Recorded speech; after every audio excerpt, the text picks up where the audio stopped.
എനിക്ക് തോന്നുന്നു ലാവണ്യ അവിടെ ആ സംഘത്തിനൊപ്പം പഹൽഗാമിൽ ഉണ്ടായിരുന്നതാണ് എന്ന് സുരക്ഷിതയായി ഇരിക്കുന്നുണ്ടെന്നാണ് ഞാൻ മനസ്സിലാക്കുന്നത്. ലാവണ്യ, താങ്കൾക്ക് കേൾക്കാമോ എന്നെ?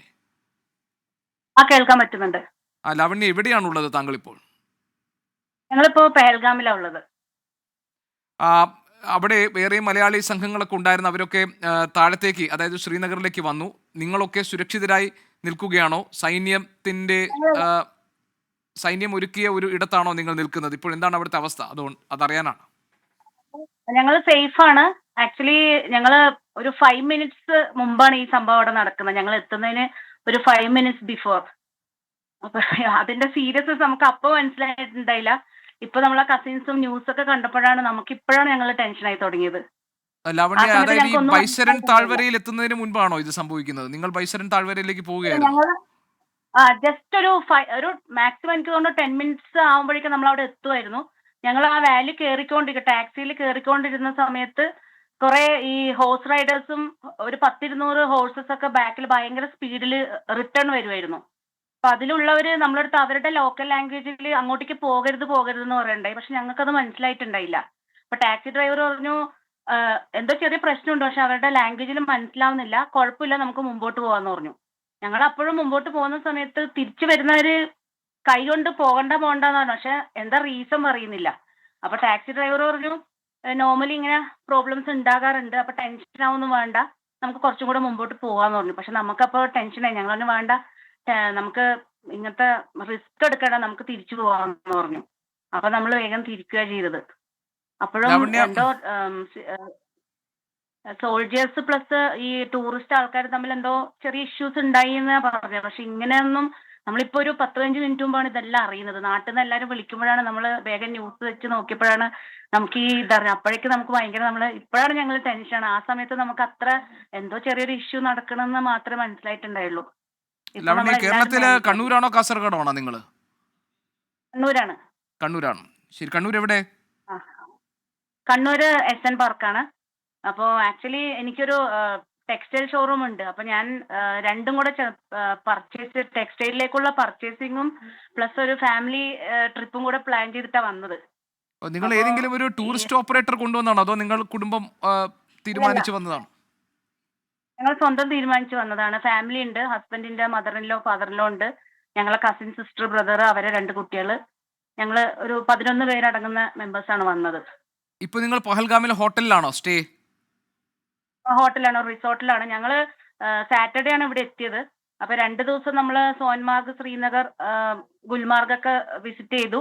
ഇന്ന് മോർണിംഗിലാണ് ഞങ്ങള് പെഹൽഗാമിൽ വന്നത്. അപ്പൊ ഇന്നും നാളെയും ഇവിടെ സ്റ്റേ ചെയ്തിട്ട് ഇവിടെ എല്ലാം ഒന്ന് കണ്ടിട്ട് തിരിച്ച് പോവാന്ന് വിചാരിച്ചാണ്. അപ്പോഴാണ് ഇത്. പക്ഷെ ഇപ്പൊ നമ്മള് എല്ലാരും ഭയങ്കര പാനിക്കാണ്. ആദ്യം ഓ, നമ്മള് ഇനി ഇനിയിപ്പോ നമുക്ക് എന്തായാലും നിങ്ങൾ മനസ്സിലായിട്ടുണ്ടായി. പാനിക് ആവേണ്ട ആവശ്യമില്ല. കാരണം അവിടെ സൈന്യത്തിന്റെ നിയന്ത്രണത്തിലാണ്. നിങ്ങൾക്ക് എല്ലാ തരത്തിലുള്ള സുരക്ഷിതമായി തന്നെ നിങ്ങൾക്ക് അവിടെ നിൽക്കാൻ കഴിയും. ഇപ്പൊ നിങ്ങൾ പുറത്ത് ഈ സൈന്യത്തെ കാണുന്നുണ്ടോ? അവർ പുറത്തുണ്ടോ? ഈ സ്റ്റേയുടെ ഒക്കെ അല്ല, പുറത്ത്? ഞങ്ങള് റിട്ടേൺ വരുന്ന സമയത്ത് ശരിക്കും പറഞ്ഞ ഒരു വാറിന് അത്രയും പോകുന്ന അത്രയും CRPF വണ്ടികളും ആൾക്കാരും ആംബുലൻസും പോലീസ് വണ്ടിയും അത്ര റഷ് ഇട്ടിട്ട് പോണായിരുന്നു. അപ്പൊ ഞങ്ങൾക്കും വിചാരിച്ചത് ഈ ചെറിയൊരു ഇഷ്യൂന് എന്തിനാ ഇത്ര, നമുക്ക് മേ ബി നമുക്കൊന്നും ആ ടൈമിൽ മനസ്സിലായിട്ടുണ്ടായില്ല. ഈവൻ ഇപ്പൊ നമ്മളെ ന്യൂസിൽ കണ്ട ആ ഒരു ലേഡിയുടെ ഹസ്ബൻഡിന്റെ ആ ലേഡി ഞങ്ങളെ മുമ്പിലൂടെയാണ് കരഞ്ഞുകൊണ്ട് പോലീസ് വണ്ടിയിൽ നിന്ന് പോകുന്നുണ്ടായത്. ഓ, അപ്പോഴും ശരി. നമുക്കത് ഇപ്പൊ ടിവിയിൽ കണ്ടപ്പോഴാണ് ഞങ്ങൾ അവരെ തൊട്ട് മുമ്പിലൂടെ അവര് നമ്മളെ വണ്ടീന്റെ മുമ്പിലൂടെ പോയത്. ഇപ്പൊ നിങ്ങൾ അങ്ങോട്ട്, ഭയങ്കര ലാവണ്യ, നിങ്ങൾ അങ്ങോട്ട് പോകുമ്പോൾ മലയാളികൾ ധാരാളം ഉണ്ടായിരുന്നോ? ഈ മടങ്ങി വരുന്നവരിലോ ഒക്കെ ഇല്ലില്ല. ഉണ്ടായിരുന്നോ? ഇല്ലില്ല. നമ്മള് വരുന്ന സമയത്ത് നമ്മള് കഴിയുന്ന എല്ലാവരുടെ അടുത്തും പോകരുത് പോകരുത് എന്ന് പറഞ്ഞു. അപ്പൊ അതിൽ ഞാൻ നോക്കിയപ്പോ എല്ലാം നോർത്ത് ഇന്ത്യൻസ് ആയിരുന്നു. എല്ലാരും വന്ന ഒരു 5-8 വണ്ടികളോടാണ് നമ്മൾ പോകേണ്ടത്. പക്ഷെ അതെല്ലാം നോർത്ത് ഇന്ത്യൻസിന്റെ ആയിരുന്നു. മലയാളീസ് ആരും ഉണ്ടായില്ല. ലാവണ്യ, ഇപ്പൊ നിങ്ങൾ നിൽക്കുന്ന റിസോർട്ടിന് പുറത്ത് സൈന്യമുണ്ടോ? ഞങ്ങളുടെ ആ ഒരു ഏരിയയിലൊക്കെയാണ് ഇതിപ്പോ കംപ്ലീറ്റ് ആണ്. ആ പെഹൽഗ്രാം മുതൽ ആ ഏരിയ കംപ്ലീറ്റ് ഇപ്പം സൈന്യമുണ്ട്. എല്ലാ സ്പോട്ടിലും ഉണ്ട്. എല്ലാം റെഡി ആയിട്ട് നിൽക്കണേണ് അവര്. മനസ്സിലായി. നമ്മള് വരുമ്പം തന്നെ നിങ്ങളോട് എന്തെങ്കിലും കാര്യങ്ങൾ അന്വേഷിച്ചോ? നിങ്ങളുടെ ഇല്ല, ഐഡന്റിറ്റി ചോദിക്കുക, നിങ്ങൾ എവിടെ നിന്ന് വരുന്നു, ഈ കാര്യങ്ങളൊക്കെ അന്വേഷിച്ചിരുന്നോ അവര്? ഇല്ല, വരുമ്പോ ഫുൾ ചെക്കിംഗ് ആയിരുന്നു. എല്ലാരെയും ശ്രദ്ധിക്കുന്നുണ്ടായിരുന്നു. കംപ്ലീറ്റ് ചെക്ക് ചെയ്തിട്ടാ പോയിക്കൊണ്ടിരുന്നത്. മീൻസ് ഐഡി ഒന്നും ചോദിച്ചില്ല.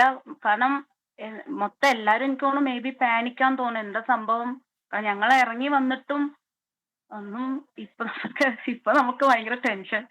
കാരണം ഇത്ര പേര് മരിച്ചത് ഓർത്തപ്പോ ഭയങ്കര വിഷമം. കാര്യം എന്ന് വെച്ചാല് ഞാൻ എന്റെ ഫ്രണ്ട്സും കസിൻസും ഒക്കെ വിളിച്ചപ്പോ ഞാൻ അവരോടൊക്കെ പറഞ്ഞത് എന്താ പറയാ ഭൂമിയുടെ സ്വർഗ്ഗാണ് കാശ്മീർ എന്ന് പറയുന്നുണ്ട് എല്ലാരും. ശരിയാണ്. ജന്നത്ത് എന്താ പറയാ. അപ്പൊ ഞാൻ എല്ലാവരോടും പറഞ്ഞാല് നമ്മൾ മരിക്കുന്നതിന് മുമ്പ് ഈ കാശ്മീർ ഒന്ന് വിസിറ്റ് ചെയ്യണം. കാരണം അത്രയും എന്താ പറയാ സ്വർഗം എന്ന് പറയണത് സത്യാണ്. അപ്പൊ അത്രയും ഓരോ ആൾക്കാർ ഇവിടെ വരുന്ന അത്ര ഒരു എന്താ പറയാ അത്ര മനസ്സിൽ സന്തോഷം അത്ര ഇതിലായിരിക്കില്ലേ വന്നിട്ടുണ്ടാവുക. അപ്പൊ അവര് കാരണം നമ്മളിവിടെ കാണുന്ന ആൾക്കാരെല്ലാരും അങ്ങോട്ടും ഇങ്ങോട്ടും ഭയങ്കര ഹാപ്പിയാ. കാണുമ്പോ ഹായ് പറയുന്നത് നമ്മള് റോപ്പ് പോകുന്ന സമയത്ത് എല്ലാരും അങ്ങോട്ട് നമ്മളെ ലാംഗ്വേജ് ഒന്നും അറിയില്ല. എന്നാലും എല്ലാരും അടിപൊളിയല്ലേ എന്നിട്ട് ഭയങ്കര എല്ലാരും എക്സൈറ്റ്മെന്റ് ആണ് ഓരോ ഇതിലൊക്കെ പോകുമ്പോൾ. അപ്പൊ അവരത്ര എക്സൈറ്റ്മെന്റിൽ പോയവരായിരിക്കില്ലേ. അപ്പൊ അവർക്ക് ഇങ്ങനെ ഒരു ഇത് വരുവാൻ അത് വളരെ വിഷമാണ്. കാരണം ഏഹ് പിന്നെ വെച്ചാല് കാരണം അതാണ് അവരെത്ര സന്തോഷിച്ചിട്ടായിരിക്കും. കാരണം മേ ബി ശരിക്കും ഞങ്ങൾ ഫുഡ് കഴിക്കാൻ വേണ്ടി ഒരു സ്ഥലത്ത് കയറിയിരുന്നു. അങ്ങനെ ഞങ്ങൾക്ക് 1 hour പോയി. ഞങ്ങൾ ആ ഫുഡ് കഴിക്കാൻ കയറിയില്ലെങ്കിൽ മേ ബി അവരെ കൂട്ടത്തിൽ ഞങ്ങളും ഉണ്ടാവും. കാരണം ഞങ്ങൾ ഇപ്രാവശ്യം നമ്മൾ ഫസ്റ്റ് ടൈമാണ് വരുന്നത്. അപ്പൊ വന്ന സമയത്ത് നമ്മൾ ഓരോ സ്ഥലങ്ങളിൽ പോകുമ്പോൾ നമുക്ക് ഹെൽത്തിൻ്റെതായ പല പല ഇഷ്യൂസ് ഉണ്ട്. പക്ഷെ ഈ റൈഡേഴ്സും അവരൊക്കെ നമ്മളോട് പറയണെന്താ വൺസ് അല്ലേ നിങ്ങൾ വരിക, നിങ്ങൾ അവിടെ കയറി ഇവിടെ കയറ്. അപ്പൊ നമ്മൾ പറ്റാത്ത സ്ഥലങ്ങളിലും എല്ലാ സ്ഥലങ്ങളിലും നമ്മൾ കയറിക്കൊണ്ടിരിക്കുക. അപ്പൊ മേ ബി ഈ പറഞ്ഞ സ്ഥലങ്ങളിലും നമ്മൾ ഇഷ്ടമില്ലെങ്കിലും കയറി പോയേനെ. അപ്പൊ എന്തോ ദൈവത്തിന്റെ ഒരു അനുഗ്രഹം എന്ന് പറയാ. അതുകൊണ്ട് നമ്മള് സേഫാണ്. പക്ഷെ അവരുടെ ഫാമിലി ആ പോയ അവര് 24, 25 പേരെന്നൊക്കെ ന്യൂസ് കേൾക്കുന്നുണ്ട്. അത് വളരെ വിഷമം. കാരണം നമുക്ക് ഇവിടെ വന്നിട്ട് നമ്മൾ ഇവിടെ വന്നപ്പോ ഉണ്ടായ നമ്മളെ ഒരു സന്തോഷം എന്ന് പറഞ്ഞാൽ അത് പറഞ്ഞറിയിക്കാൻ പറ്റാത്ത സന്തോഷമാണ്. കാര്യം ഇങ്ങനത്തെ ഈ ഒരു സ്പോട്ട് എന്ന് പറഞ്ഞാൽ അത്ര ഭംഗിയുള്ള സ്ഥലാ. അപ്പൊ അവരെത്രമാത്രം സന്തോഷിച്ചിട്ടായിരിക്കും അവർ ആ റൈഡിനൊക്കെ പോയിട്ടുണ്ടാവുക. അപ്പം ആരാണ് ഇത് ചെയ്തതെങ്കിലും എന്താ പറയാ വളരെ എന്താ പറയാ വളരെ മനുഷ്യത്വമില്ലാത്ത ഒരു പ്രവൃത്തി. ഇനിയെങ്കിലും ഇങ്ങനെയുള്ള പ്രവൃത്തികൾ ലോകത്ത് നടക്കാതിരിക്കട്ടെ. കാര്യം ഒരാള് രണ്ടുപേരല്ലല്ലോ ഒരു മനുഷ്യന്റെ മുമ്പിൽ വെടിവെച്ചിടുക എന്ന് പറയുമ്പോൾ അത് മനസാക്ഷിക്ക് പോലും എന്താ പറയാ ചിന്തിക്കാൻ പറ്റാത്ത ഒരു കാര്യമാണ്. വളരെ സങ്കടമുണ്ട്, വളരെ സങ്കടമുണ്ട്. മനസ്സിലായി ലാവണ്യ. ലാവണ്യ, ഇനിയിപ്പോൾ ഏതായാലും നിങ്ങൾ ഭയപ്പെടേണ്ട കാര്യമില്ല. കാരണം സൈന്യം ആ മേഖലയുടെ നിയന്ത്രണം മുഴുവൻ ഏറ്റെടുത്തിട്ടുണ്ട്. അതുകൊണ്ട് നിങ്ങൾ ഇനി സുരക്ഷിതരാണ്. ആ, വളരെ ഭാഗ്യം കൊണ്ട് നിങ്ങൾ ആ സമയത്ത് അവിടെ നിങ്ങൾ ആ സമയത്ത് ഇല്ലാതെ പോയി. അത് നിങ്ങളുടെ ഭാഗ്യം. ഏതായാലും ലാവണ്യ, വളരെയധികം നന്ദി അവിടെ നിന്നുള്ള വിവരങ്ങൾ പങ്കുവച്ചതിന്. നിങ്ങൾ സുഹൃത്തുക്കളും അതുപോലെ വീട്ടിൽ നിന്ന് വിളിക്കുന്നവരുമൊക്കെ അവരെ സമാധാനിപ്പിക്കൂ, അവരോട് സംസാരിക്കൂ. നന്ദി ലാവണ്യ.